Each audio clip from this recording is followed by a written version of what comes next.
Thank you for joining me on this program. I'm Crystal Lyons, and I want to start this program out right off the bat to let you know that my stallion died just this last week. It was very sudden and hard-hitting. But God is so good. And I want to give you like maybe 3 minutes just condensed, and some of it is really bad videos, but it's just a short clips of how versatile he was. I mean, he did everything from, a little dressage to shagging bulls out of rodeo arenas. So I want to give you just a little 3-minute clip and let you feel a little bit of the personality and the magnitude of this wonderful horse that God gave me for 11 years, and let God talk to us what he's telling me and what he's talked to me about. I know that it will bless your heart.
Oh my God, he has a cool mustache.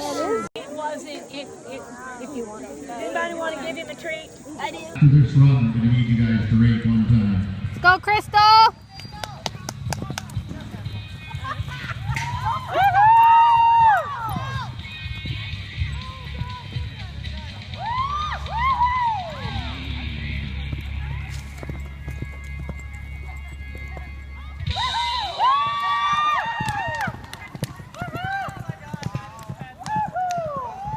.029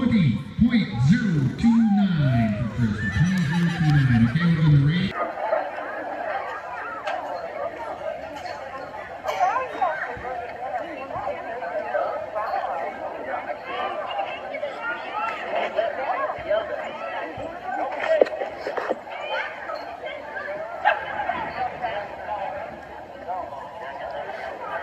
Gosh, he doesn't even know he's pulling it. We love these kids grind every time, but sometimes the steers do not agree.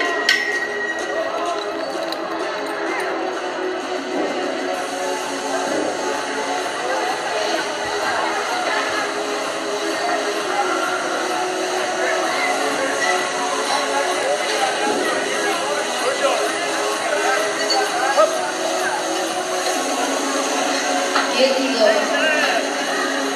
The steer is not going to win against that horse right there, I guarantee you that.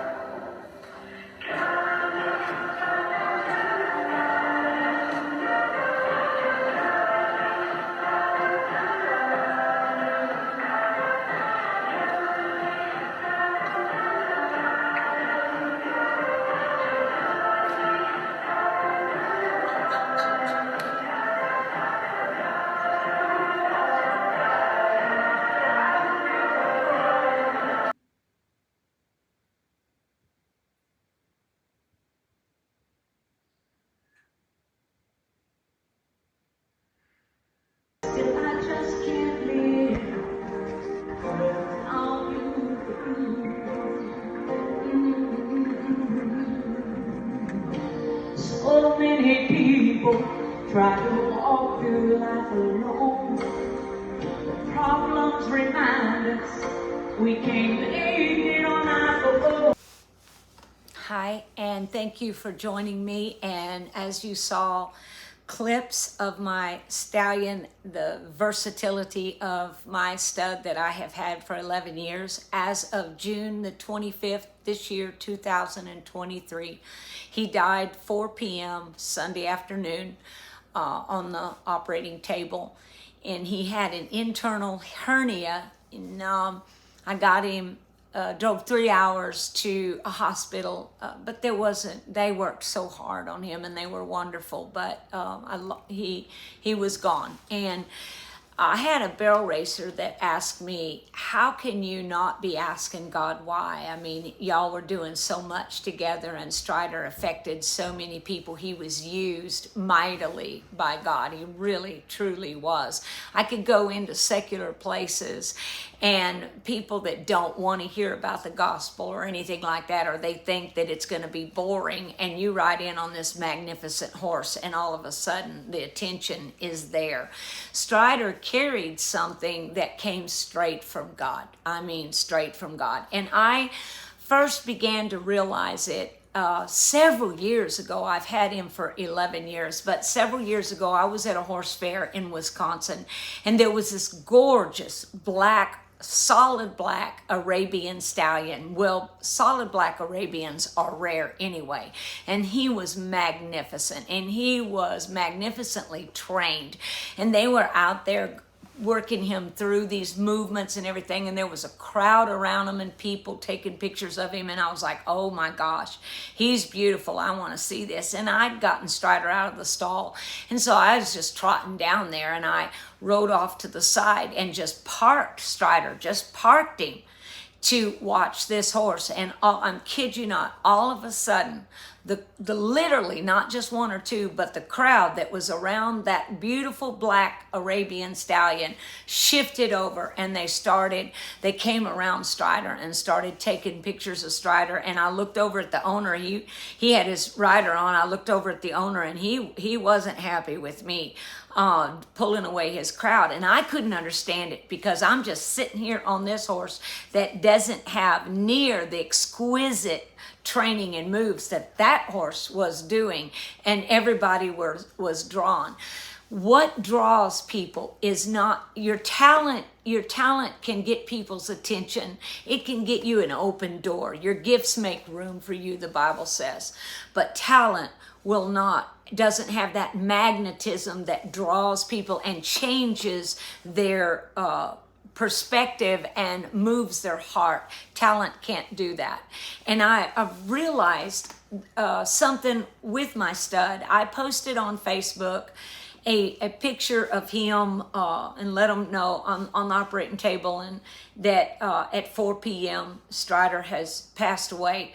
And I knew my phone would blow up and stuff, but I didn't expect what I got. One post alone, just the one post, I thought I was keeping up with it the next day, and I realized I started scrolling back and I'd missed a bunch. Well, I had to scroll past hundreds, literally hundreds. So I ended up counting, and there was 1,141 comments, not likes. There's a lot more likes. 1,141 comments of people saying they were heartbroken, they were crying, it made them cry, that Strider God had just used him to affect them and all so much. And it was that way when I thought, I was amazed. I was like, how does a horse that's never been in competition, never won anything, never been a champion at anything, everything we do, other horses do it better. How does a horse that has never attained any greatness, as far as we would know, in competition and stuff, get 1,141 comments like he is a champion, extraordinary, only one of a kind, and all of this and that. And that's when I started reading them, I was like, oh my gosh. My point is this: without winning an award or being the best in a certain field, he touched literally thousands. What makes you and I weighty? I'm talking about us. I'm just using the horse. What makes us what we would consider weighty in the things of God, carrying weight in this world? It's not who's the most talented, who's the most beautiful, who's the smartest, who's the fastest, etc., etc., etc. It's that special something that we wear. It's something that we wear that comes from God himself.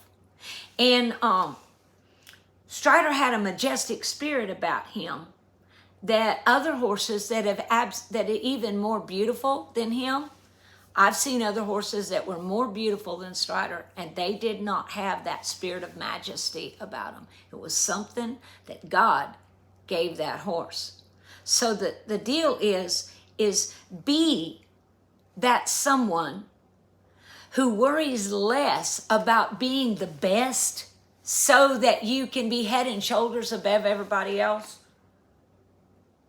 What God wants us to do is to just be one of those who becomes so close with him that we become an extension of him, that we carry his presence. We were created to wear his majesty. And I'm saying that because of this.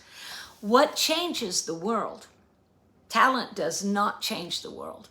The presence of God changes the world. And we get caught up. I mean, we're in a world of competition. Rodeo is like amazing that way. It's tough. It's tough. And you get the idea that you got to be the best. You got to be on top, or you're not reaching your mark and you're not affecting the area of life that you want to affect, especially if you're wanting to do this for the Lord. And it is not that does it. My horse never won a thing. He never won a championship, never even competed in a championship.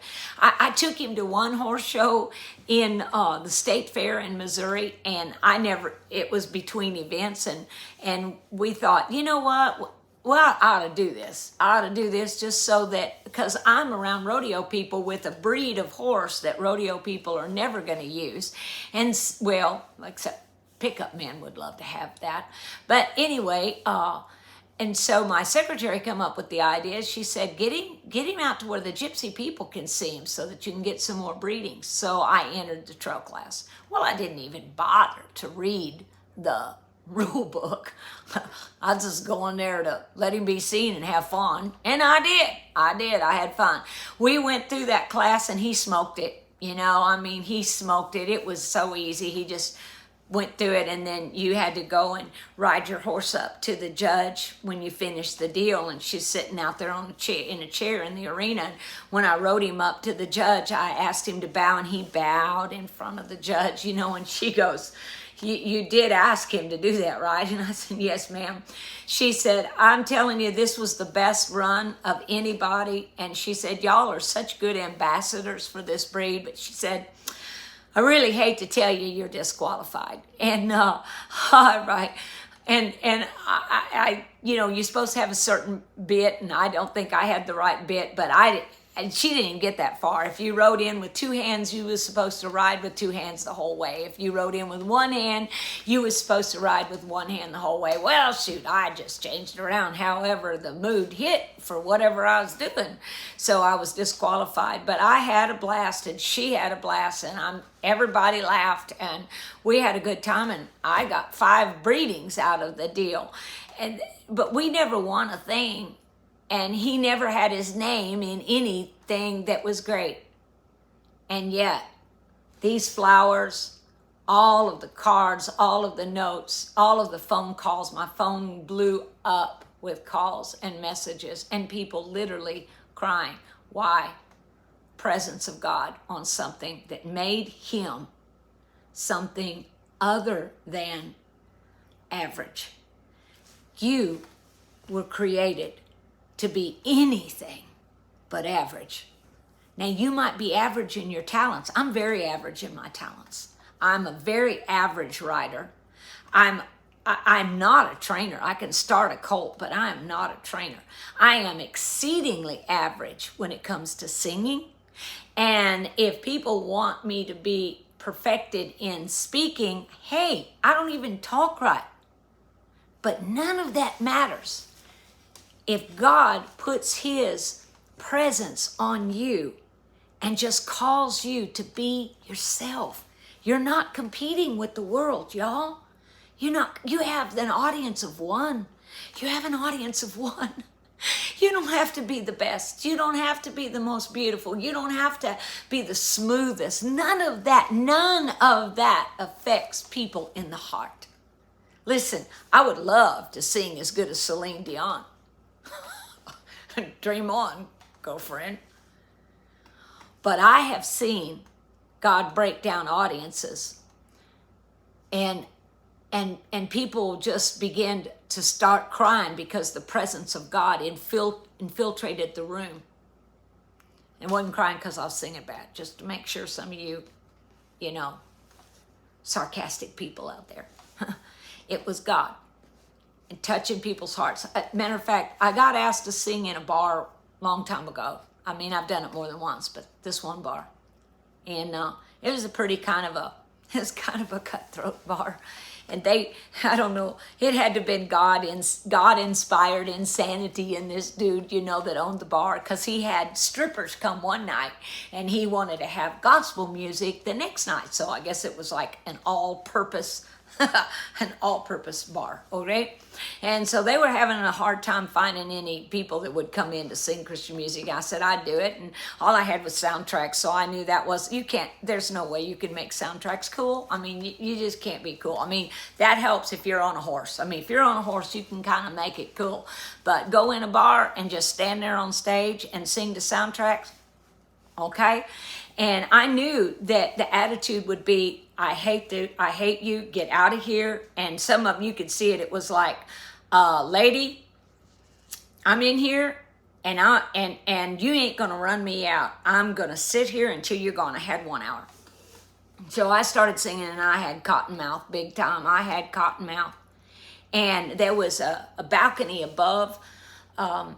There was the bar and tables, and a balcony above the bar that had pool tables in it, and they were all playing pool, and people at the bar had their backs to me, and everybody was doing an excellent job ignoring me. And that, I knew that was going to happen. They weren't rude, but they were ignoring me big time.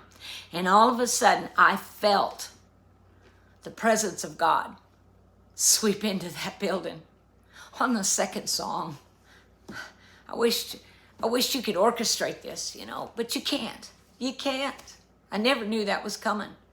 And I thought it was just me, and it boasted my confidence, I thought, ooh, Daddy just stepped into the place. He gave me every place that the sole of my foot should tread upon. That have I given you. He's given me this place. And I looked up. Everybody at the bar had turned their bar stools around, set their drinks down, spun around on their bar stools, stopped talking, and was locked in. But what really got me was above in the balcony where the pool tables were, about 2 or 3 pool tables, I don't know. Everybody stopped playing pool, just all at once. Like they didn't talk about it and say, hey, we need to shut this. I mean, it just shut down. And they laid their sticks down and came over and leaned over the balcony. And for 1 hour, they were mine. They were all locked in. People were following me out the door, asking more questions about Jesus and wanting to be prayed for. 12 people got saved that night. Well, it's 2 nights. I got asked again another night. It wasn't the greatness of your voice. I have a very average voice. Sickeningly average voice. It wasn't it wasn't your voice, it wasn't talent, it wasn't personality, it was the presence of God. What I'm saying is, the greatest thing that we can do and what God has called us to do is to be yourself, but be yourself after you've spent a lifetime seeking to obey God in your life, throughout your life, every day, and saturating yourself with the presence of God. Then when you go out, you carry Him on you. What do you think What do you think healed people when they put sick people out in the shadow of Peter? Wasn't, oh, let's have an anointed shadow, you know? I mean, put somebody in the shadow and they'll be healed. Well, you can put people in the shadow of somebody all day long and they're not going to get healed if there's not an outpouring of presence. That when he walks through, the presence of God is emanating out there, and people got healed. You don't have to worry about being awesome. Just let the awesome God place himself on you. And I want to share with you something about this picture, please.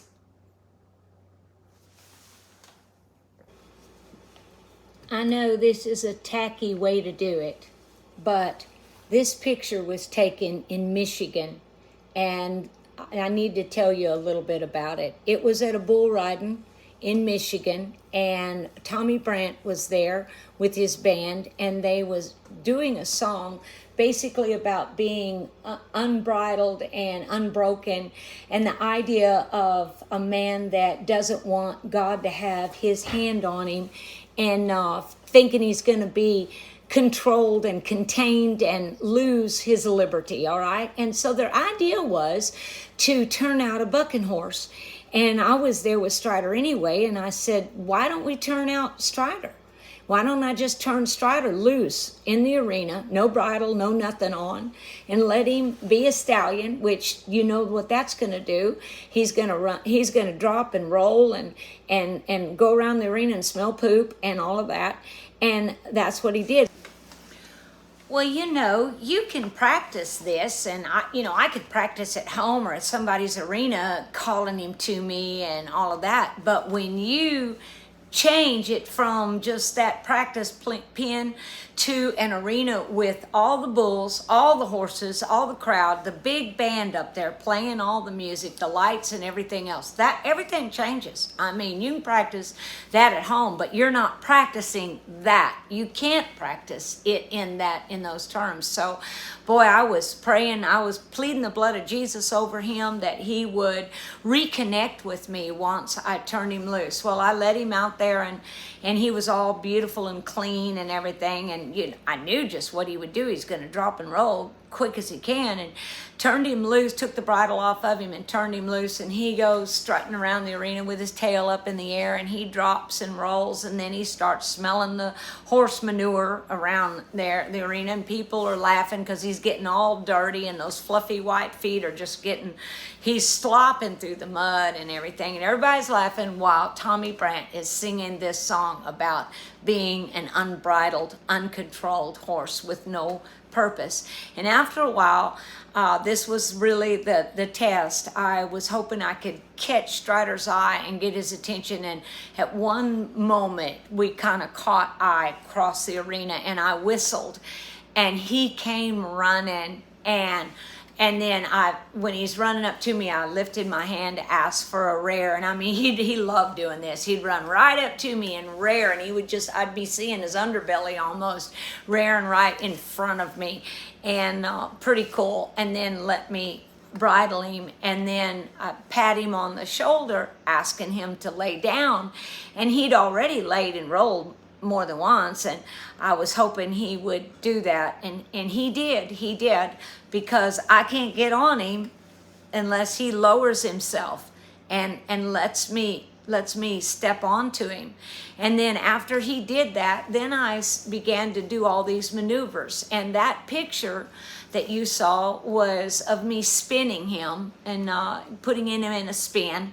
And we did laterals and side passing and loped the arena and rared in front of the crowd and all of that. Matter of fact, I was thinking, okay, that's about all I need to do, and just was riding him one more time around the arena. And all of a sudden he starts doing the Spanish walk, to where and all on his own. All entirely on his own. I never cued him. I'm just sitting there going, well, he's going, well, the blonde chick's run out of ideas, so I guess I'm going to have to help her out.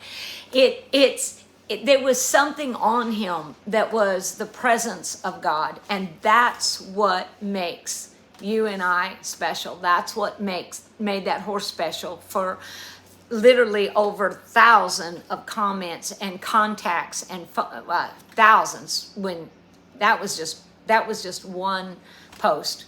That's not all of them. So anyway, what makes us is that magnetic something or another that you can't put your finger on. It's the presence of God.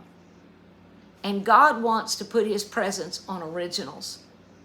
So if you're trying to be, if in your mind you're competing with someone else's talent or ability, you're already on the wrong foot. Just be you, because God will only put his pleasure, his smile, his presence, his magnetism, his majesty on an original.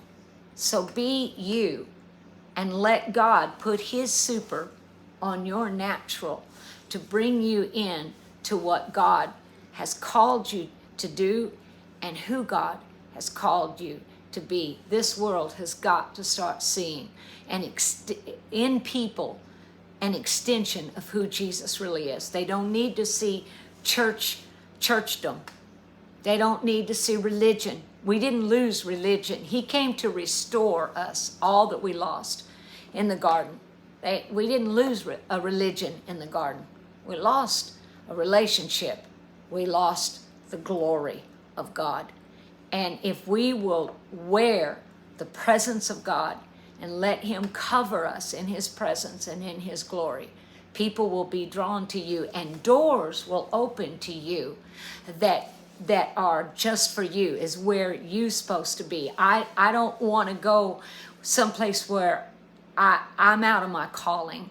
I want to go where I'm called, and then I will just be me and let God pour out himself over me and through me, and then that affects people. If God can use a horse that's not famous in any particular reason for being so good at something, but he was just who he was.